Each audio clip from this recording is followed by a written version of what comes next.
Indian economy और हमारा आज का टॉपिक है इकोनॉमिक ग्रोथ एंड डेवलपमेंट। सबसे पहले हम बात करते हैं इकोनॉमिक ग्रोथ की।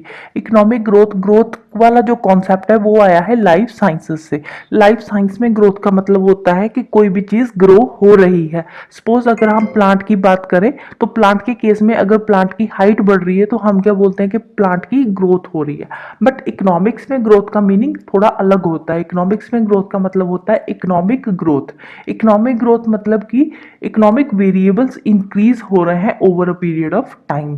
तो मोस्ट इंपॉर्टेंट ग्रोथ का एस्पेक्ट क्या है? क्वांटिफाइएबिलिटी। ग्रोथ को हम एब्सोल्यूट टर्म्स में क्वांटिटी की टर्म में मेजर करते हैं। अब जो ग्रोथ के मेजरमेंट के यूनिट्स होते हैं वो सारे यूनिट्स ही ग्रोथ पे अप्लाई हो जाते हैं, बट डिपेंड करता है कि इकोनॉमी के कौन से हम वेरिएबल की बात कर रहे हैं। तो इसके हम कुछ एग्जांपल्स देखेंगे। तो एग्जांपल के साथ हम देखेंगे कि किस चीज को हम कौन से यूनिट के साथ मेजर कर रहे हैं।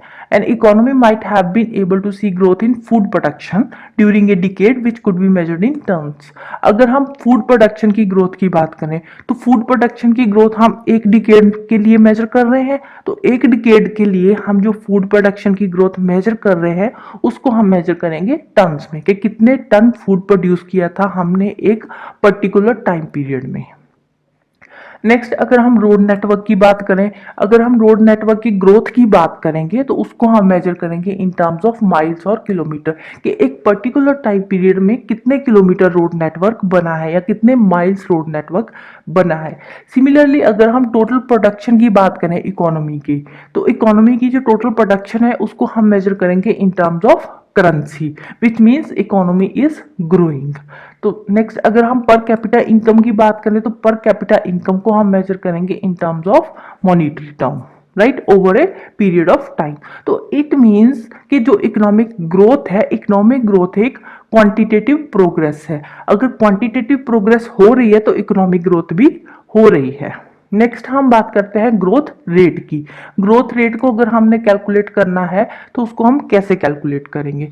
सबसे पहले हम देखेंगे difference between the concerned period. Suppose हम बात कर रहे हैं 2010, एक तो हम 2010 वाला पीरियड 2010 से लेकर 2020 तक का टाइम पीरियड हम लेंगे, राइट। तो 10 ईयर्स हो गए, 10 ईयर्स मींस 1 डिकेड, ठीक है। तो अगर हमने परसेंटेज निकालनी है तो 2020 में जितनी प्रोडक्शन हुई है, राइट, तो माइनस 2010 की प्रोडक्शन, तो इन दोनों को माइनस करके उसको हम कन्वर्ट कर देंगे परसेंटेज फॉर्म में। जो परसेंटेज फॉर्म में जो हमारे पास डाटा निकल कर आएगा वो होगी हमारी ग्रोथ रेट इकोनॉमी की, राइट। तो ग्रोथ रेट क्या है? एक एनुअल कॉन्सेप्ट है। बेसिकली हम एनुअली ग्रोथ रेट देखते हैं कि हर साल हम देखते हैं कि हमारी इकोनॉमी कितनी ग्रो हुई है। अदरवाइज हम इसको किसी भी टाइम पीरियड के लिए यूज कर सकते हैं अगर चाहे तो। अब देखो एनुअल एक साल के लिए होता है, अगर हम चाहे तो 5 साल के लिए भी निकाल सकते हैं, 10 साल के, 15, 20, जितना भी हम चाहे उतने साल के लिए निकाल सकते हैं। बट यूजली जो ग्रोथ रेट है ये एक एनुअल कॉन्सेप्ट है। ग्रोथ रेट एक न्यूट्रल टर्म है। न्यूट्रल टर्म मीन्स पॉजिटिव भी हो सकती है ग्रोथ और नेगेटिव भी हो सकती है for a particular time period, but generally हम इसको पॉजिटिव सेंस में ही लेते हैं।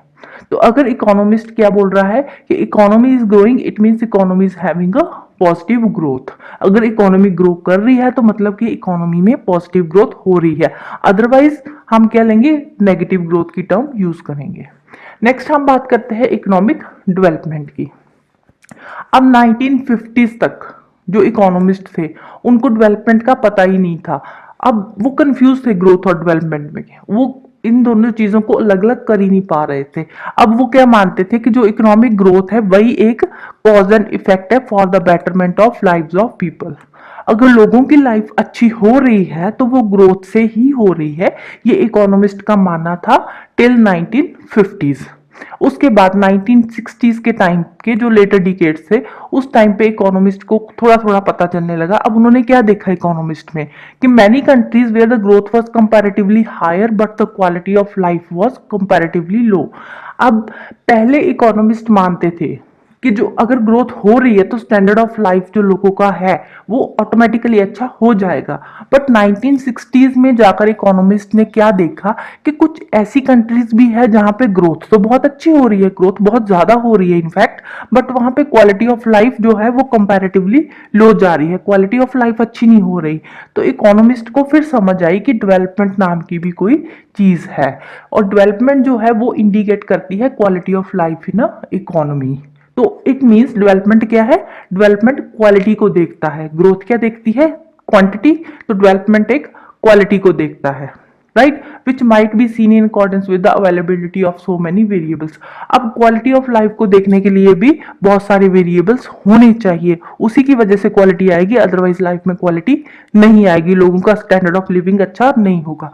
तो वेरिएबल्स कौन कौन से हैं, फर्स्ट आता है लेवल ऑफ न्यूट्रिशन, खाने पीने को अच्छा होना चाहिए। नेक्स्ट आता है expansion and reach of health care facilities, health care facilities में क्या आ गया, हॉस्पिटल्स आ गए, मेडिसिन आ गया, safe drinking water, vaccination proper होनी चाहिए, सैनिटेशन मीन्स साफ सफाई अच्छे से होनी चाहिए, लेवल ऑफ एजुकेशन लोगों का अच्छा होना चाहिए, लोग अगर पढ़े लिखे होंगे तो क्वालिटी ऑफ लाइफ भी अच्छी होगी, और बहुत सारे वेरिएबल्स आते हैं जिन पे लोगों की लाइफ डिपेंड करती है, लोगों की क्वालिटी ऑफ लाइफ डिपेंड करती है, right. So here one basic thing must be kept in mind that if the masses are to be granted with the basic minimum level of quality enhancing inputs in the life, a minimum level of income has to be granted। आप देखो, ठीक है, अगर लोगों को हमने basic minimum quality of life दे दिया, suppose basic minimum quality of life में क्या आ जाएगा, फूड आ गया, फूड दे दिया हमने उनको, हेल्थ केयर फैसिलिटीज चाहिए वो भी दे दी, एजुकेशन चाहिए सपोज एजुकेशन भी दे दी उनको, ठीक है, उनके लिए एक मिनिमम लेवल ऑफ इनकम भी उनको दे दिया, ठीक है, कि उनको मतलब एक काम दे दिया, कोई जॉब दे दी, एम्प्लॉयमेंट भी दे दिया, जिससे कि उनको थोड़ी बहुत इनकम हो रही है, जनरेट हो रही है।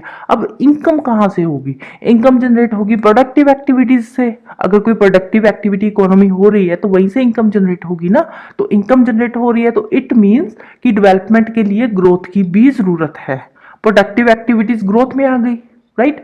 तो अगर डेवलपमेंट करनी है तो उसके लिए ग्रोथ होनी भी जरूरी है, डेवलपमेंट के लिए ग्रोथ भी जरूरी है, राइट। तो higher economic development requires higher economic growth, अगर इकोनॉमिक डेवलपमेंट करनी है, डेवलपमेंट के लिए ग्रोथ भी ज्यादा होनी चाहिए, बट इसका मतलब ये नहीं है कि अगर ग्रोथ होगी इकोनॉमी में तो ऑटोमेटिकली डेवलपमेंट भी ज्यादा होगी, ऐसा जरूरी नहीं है, ग्रोथ के साथ डेवलपमेंट ज्यादा होगी ये कोई पक्की गारंटी नहीं है, ठीक है। इकोनॉमिस्ट को अभी तक ये चीजें समझ नहीं आ रही थी, अभी भी उनको कंफ्यूजन है, राइट। तो इकोनॉमिक ग्रोथ के साथ डेवलपमेंट नहीं आती, बट ये भी नहीं है कि अगर इकोनॉमिक डेवलपमेंट हो रही है तो ग्रोथ होगी, ग्रोथ को हम देखते हैं क्वांटिटी की टर्म में, तो डेवलपमेंट को हम देखते हैं क्वालिटी की टर्म में। कई बार एग्जाम में पूछ लेते हैं, तो ये बात क्लियर रखनी है अपनी माइंड में कि growth is a quantitative concept and development is a qualitative aspect. Development quality लेकर आती है लाइफ में, और जो ग्रोथ है इकोनॉमी में क्वांटिटी लेकर आती है, right. So this is all about growth and development. Next we will do characteristics of Indian economy. तो अगर वीडियो पसंद आई हो तो प्लीज लाइक कर देना, शेयर कर देना और चैनल को सब्सक्राइब कर देना। Thank you, bye bye and have a nice day.